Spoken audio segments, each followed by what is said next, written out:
Okay, now we will see fertilization. How does fertilization occur in Chara? So what happened at maturity of the oogonium?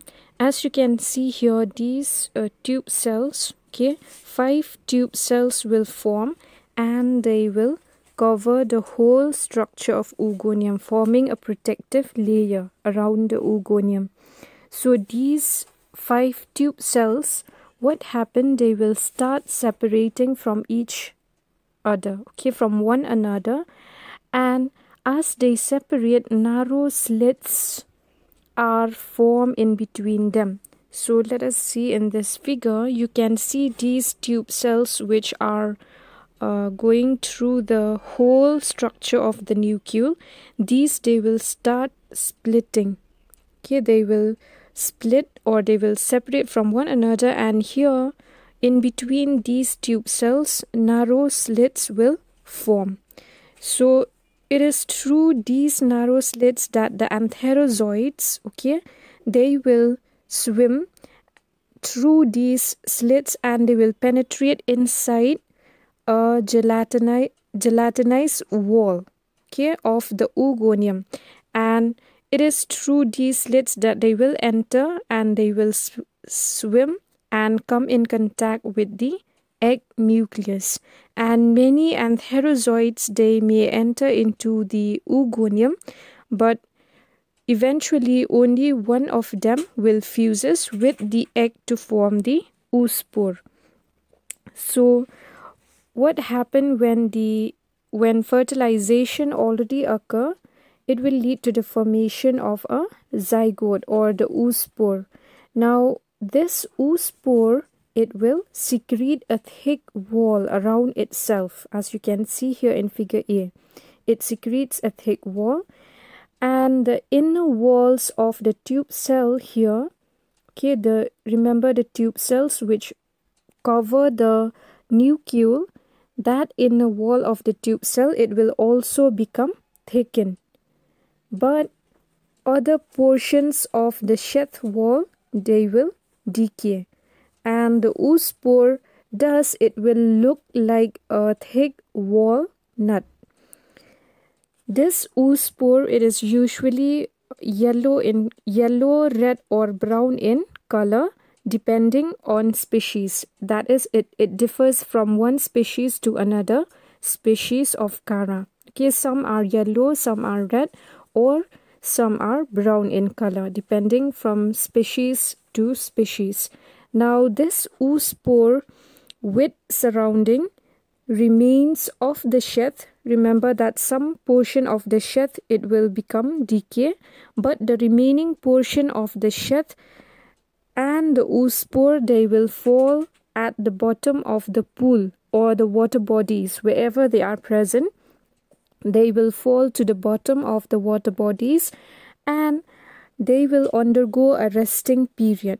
Okay, it will not germinate as soon as it falls down to the bottom of the pool. It will not germinate, but it will undergo a resting period, and the duration of that resting period, it varies with the environmental condition. Okay, so it varies from species to species, and also with it depends on the various environmental conditions. Now, the oospore of Chara, it do not germinate in the dark. It usually require white or red light for germination. Okay, so it will not germinate in the dark, and at the end of the resting period, what happened? The diploid nucleus, remember, it is present here at the bottom. So what happened during germination, when the resting period ends, that nucleus, diploid nucleus, it will start to move to the anterior end of the oospore, and it will divide meiotically, forming 4 nuclei. You can see here the daughter nuclei, 4 in number. This diploid nucleus, it has undergo cell division, meiotic cell division, to give rise to 4 haploid nuclei. Now, as soon as meiosis this meiotic division ends, okay, when 4 daughter nuclei forms, the transverse wall also will form. So a transverse wall here, as you can see in figure B, is laid down near the anterior end, forming 2 cells, this one small cell and this large cell. So 2 cells are formed. The upper one is small, lenticular, as you can see it is lenticular, and also it is uninucleate. So that means only one nuclei from these 4 will move to the upper cell, okay, the small lenticular cell. Whereas the lower cell, which is large, it is trinucleate. Why? Because 3 nuclei will move to the bottom cell. Now the upper cell, it will divide vertically to form, you can see it has already divided vertically to form the rhizoidal initial and the protonemal initial. So both these cells, that is the protonemal initial and the rhizoidal initial, they grow in opposite direction. As you can see in figure D, they grow in opposite directions. The rhizoidal initial, it shows here, you can see the rhizoidal initial, it shows positive geotropism. That means it will grow towards the ground and they will start forming the primary rhizoid. Whereas, as you can see here, that the protonemal initial, it shows negative geotropism. That means it will grow away from the ground and forms the primary protonema.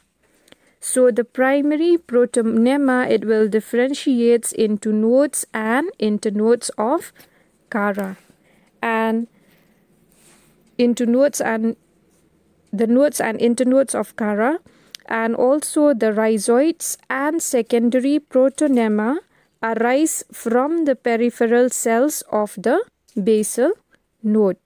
Now the peripheral cells of the upper node, it will then give rise to lateral branches, as you can see here in this figure. Alright, this is the primary rhizoid, the rhizoidal initial which give rise to the primary rhizoid, and the protonemal initial will give rise to primary protonema. And this primary protonema, it differentiates into nodes and internodes. Okay, and the rhizoids and secondary protonema, they arise from the peripheral cells of the basal node here, and the peripheral cells of the upper nodes, it will give rise to lateral branches. So lateral branches will start to form. So this is how the zygote or the oospore germinates in Chara.